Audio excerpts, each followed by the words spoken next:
Welcome back in. We are at the Super Bowl Radio Row, San Francisco, as we get ready for Patriots Seahawks, and I am super excited to have sitting next to me right now Bo Jackson, one of the all-time legends. How are you? I'm great. I'll start off, I'm going to just fanboy here for a sec. I had two posters on my walls when I was a kid. You've heard this a lot. One, Jordan dunking from the free throw line. Gotcha. The other, Bo Jackson with the shoulder pads, black and white photo. The ball player. When you took that photo, did you know it was going to be iconic? Did you think this is going to be everywhere? How did that happen? No, I didn't. You get asked about We were at a Nike shoot. Yeah. Just signed with Nike. And they wanted to explore different things. Yep. And we had taken a bunch of pictures. And I was in the process of changing T-shirts. Put a T-shirt on to go over my pads. Yeah. And I just grabbed the bat because they were talking on whether or not we should do this or do this. And I just got the bat to put on my shoulder like, will you all hurry up so we can get this shot over with? And somebody said, wait, don't move, take that picture. And the rest is history. Did you have any sense that it was going to become a famous photo when you did it, or you did it and then the next thing you knew it started showing up everywhere? We did it. Actually, the photographer kept the negative and didn't give it to Nike. And I didn't know that Nike didn't own it. Yep. The photographer kept the negative, and he profited off of that negative by selling to Nike and all the sports memorabilia shows. Well, his son took over and ruined everything. So now can't nobody use that image but me. Okay. Well, that image was part of making you a superstar on a level that, frankly, rarely has existed in the history of sports. Now, you grew up, if I remember, because I read your book with Dick Schaap back in the day when I was a little kid. Yes, great man. Sold a ton of copies back in the day. Yes, sir. Was there a moment when the celebrity took over? Because obviously you're famous at Auburn, you're famous in Alabama as a college football guy, but when baseball and the NFL take off, was there a moment where you just thought, I can't go anywhere anymore? I never let it get to that level. I've always been at the point where I'm going to spend time with my family. Yes, it's hard to go out and do things with your family and do things with your friends, but I'm the type of guy, I know how to tell people to leave me the hell alone. Yeah. I need some me time. Yep. Because every time I walk out my door doesn't mean that I'm walking out the door to benefit you. I need some me time with my friends, especially with my family.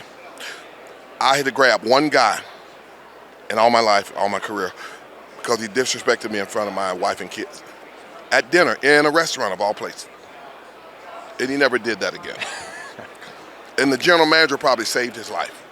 What happened? You're sitting at the table and he just comes up and he won't give you space? No, we were in a private booth, and the waitress had just left, and the kids ordered something, and I'm thinking that it's the waitress coming back. But when you walk in the front door of this restaurant, there's a bar, and I noticed some guys sitting at the bar. They just finished playing golf, and it was one of those four guys, and he was a little sauced. He comes, part the curtains on my booth, walk in, he don't say, excuse me, sign this, and put a napkin in front of me. And I'm closest to the curtain. So I look on my shoulder and pick up the napkin and say, you need to leave now. Gave him his napkin, come on man, it's for my nephew or somebody. And I said, if you were Mother Teresa herself, you wouldn't get an autograph. So as he yanks the napkin from my hand, turns to go out the curtain, he says, I didn't let him get it all the way out, but he said ass. And by the time he said in hole, I had him around the neck and shoved him into a wall from here to that. Because we were in a hallway with a rotunda on each side of the halls. And I slammed him into the wall and knocked the picture off the wall. That would have been where and what year, roughly? When I first got to the White Sox. Talking to Bo Jackson. And it never happened again. It never happened again. And the general manager probably saved his life because I was about to punch his face through the wall into the kitchen. I don't doubt it. But that's the only time I've ever had to grab somebody for disrespect. When you picked Auburn instead of Alabama, for people who don't remember that world, Bear Bryant, Alabama is dominant. Yes. Auburn, one of the great all-time lines. Pat Dye says, how long is it going to take to beat Alabama? He says 60 minutes. 60 seconds. 60 minutes. One of the best answers of all time. Yep. How did you say no to the Bear, and what did picking Auburn mean for you in your life? I said no. It was simple. I was a Bama fan until they sent a coach up to recruit me, and the coach told me that I probably wouldn't get a chance to play because of all of the talent they had at Alabama. I probably wouldn't get a chance to play till the end of my sophomore, beginning of my junior season. Then he said Auburn hasn't beat Bama since 1972, and it was 82. Then he said, and they never will. After he told me that you don't tell a kid that he won't play for 2.5 years if he comes to your university. So I shook his hand. I looked him in his eye, and I'm smiling. But in my head, I'm saying to myself, you got to be out of your mind if you think I'm going to sit on your bench for 2 years and watch somebody else play. Next week, I announced that I was going to Auburn, that I was committing to Auburn. Didn't know where Auburn was, but I committed to go to Auburn just so I could stay in the state and shove it up his ass. And then you beat Alabama. My freshman year. What happens when you beat Alabama in that game? You scored late, if I remember correctly. I scored the winning touchdown. Yeah. I scored the first touchdown and the last touchdown. So you scored the last touchdown. First, second, touchdown. and third, I scored 3 times in that game. And at the end of the game, we walked across the field. I was beside Coach Dye to shake Coach Bryant's hand. And that coach that came up to recruit me was standing right beside him. So I shook Coach Bryant's hand and gave the coach that recruited me a F-U look and just walked off. Michael Jordan was famously fueled by doubters. It sounds like you Absolutely. kept that. Yes. How much did people not believing in you fuel your success? Well, I'd say it fueled damn near 75% of my success. Yeah. Because people saw me as a little kid with a speech impediment, stutter, quiet, stood off to himself, and they didn't know how tough I was. And all my life I played sports with my older brothers and cousins. So I've always competed on a level that was 2 or 3 levels higher than what I was supposed to compete at. So when I got with kids my own age, it was a cakewalk. When did you realize you were an elite athletic talent? Was there a game or a moment where you thought, I can do things that other people can't? Never. From the standpoint, I believed in myself. I believe that I'm going to be the best player, whatever I'm doing when I step on the field. And I refuse to let somebody defeat me. I just had that. If you played sports today, let's pretend that you are 25 years old. Would you want to play baseball and football still both? I wouldn't change a thing. You wouldn't change a thing? I would not change a thing, no. Because if I did, then I wouldn't be Bo Jackson. I wouldn't be Bo Jackson. When you look in the locker rooms for baseball and when you look in the locker rooms for football, how are they different? There's not very many people who have gotten ready for a big baseball game and a big football game. Mentally, how was it different? What was the environment like? Football is intense, 7 days a week. Baseball is laid back. Relax, go at your own pace, but just be ready when the first pitch go. And be relaxed during the game. Joke, because you got 162. Yep. So you can't be intense and tight every day. We had to learn how to turn it on and turn it off to relax. Yeah. Slam the gas pedal to the floor, then ease off of it. Slam the gas pedal to the floor, ease off of it. And that's the way we play. What is your favorite highlight from your career? Is it a baseball? Is it a football play? Is it both? I said this earlier. He's getting thrown out of a baseball game on purpose. What had happened? Tell me that story. I took third strike right down the pipe. And I turned around and cussed the umpire out. July 21st, 1990. We were playing the Milwaukee Brewers. I took a strike right down the pipe. I turned around and cussed the umpire out. He tossed me out of the game, and I said, thank you. Went to the locker room, changed, got in my Corvette, went down on the plaza in Kansas City to the hospital, and spent the rest of the day climbing in bed with my wife, pulled my newborn daughter, bassinet right beside the bed. We ate Popeye's chicken and watched the game. So you decided right then and there, she was a day old, 2 days old? She was born that morning.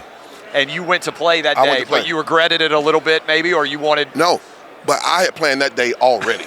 I was going to get thrown out first at bat. I'm going to cuss the umpire out, call him all kind of names, probably say something about his mama to make sure he throws me out of the game. So I go spend it with my daughter and wife. That's amazing. And that daughter just got married this November. Congratulations. You have grandkids? I got 2. How old are they? That's why I'm living now. Yeah. I'm living for my grandkids. How does it compare? 2 and 4. 2 and 4. How does it compare to be a granddad to be a dad? What's the difference? The difference is with the grandkids, I can spoil them as much as I want.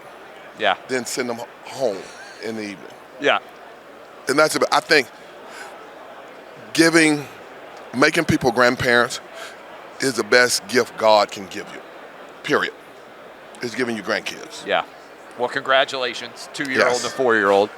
Those grandkids may grow up and play video games. I bet a lot of people watching and listening to us right now played Tecmo Bowl and Tecmo Super Bowl. Mm-hmm. You are, in my opinion, the greatest video game athlete of all time. The Tecmo people made you about as good as an athlete could be. Did you Yes. ever play that when you were around? I never played it. Do you hear from people still about that constantly? Yes, I never played. You've never played the game? I have the video game still in plastic, in a box, in Yeah. storage. Still have the game. But you've never played it. How often do people come up to you and talk about those games? Every day? Almost on this is about the 4th or 5th time today that people have talked I about talk it. about Tecmo. When you go back in time, I've had some conversations about this. Being famous today, every one of these players coming around, there's cameras on them all the time. Everything they do all day long is out there in the world. Social media exists, everything else. You were a major superstar in the 80s or 90s, but you just said you had a little bit of a private life, right? You could try to live normally. Yes.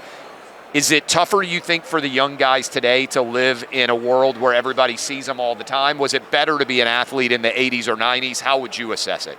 I think it was better to be because it's hard to combine the two. Yeah. You can't be a social media expert and try to play sports at the same time because one's got to give. Yeah. You're either going to be successful in one or the other. The era of two-sport athletes is dead. And you have to concentrate on one or be mediocre at both. Yeah. That's just the bottom line. When you go back and you watch, I'm sure you've watched over time the injury. What did doctors tell you about that injury? If that happened to a guy today, would you be able to come back 100%? No. Or is it still such a devastating injury that it's not recoverable? It's still a or treatable? devastating injury to where you cut off blood to your femoral head. That's what happened to mine. I just didn't dislocate. I severed the blood vessel that goes to the femoral head that keep that head alive, to keep the cartilage around that head. And you develop avascular necrosis, which is that head just shrinking and caving in on itself, which makes it painful and hard to walk. So the only thing that you can do is have a hip replacement. Did you know when the injury happened? Did you think it was severe? But I knew that it was a bad injury, but I tried to convince myself that it wasn't. How proud are you that you came back and played baseball? Well, I knew I could do it. People said I couldn't do it.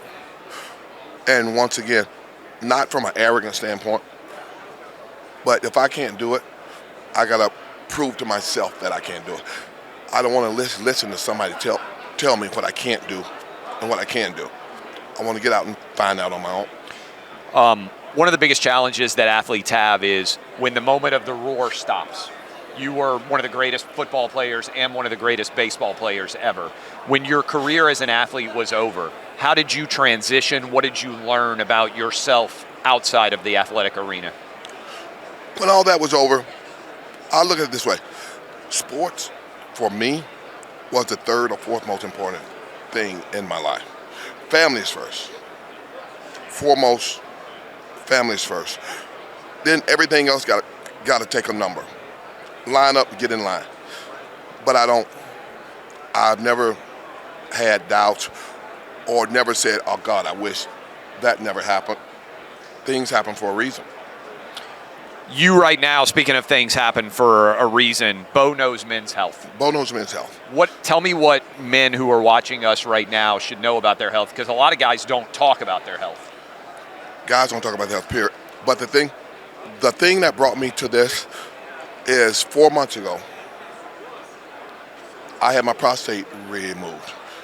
My urologist found 2 cancer spots on my prostate. He said, well, we could treat it, seeds, radiate, and all of that. And I said, nope, take it out. And at the point in time, I had a family member going through that to where he got treatment for it, and it come back and spread to his bones, lungs, and liver. Since then, he's passed away. Oh, wow. Because it spread to his brain.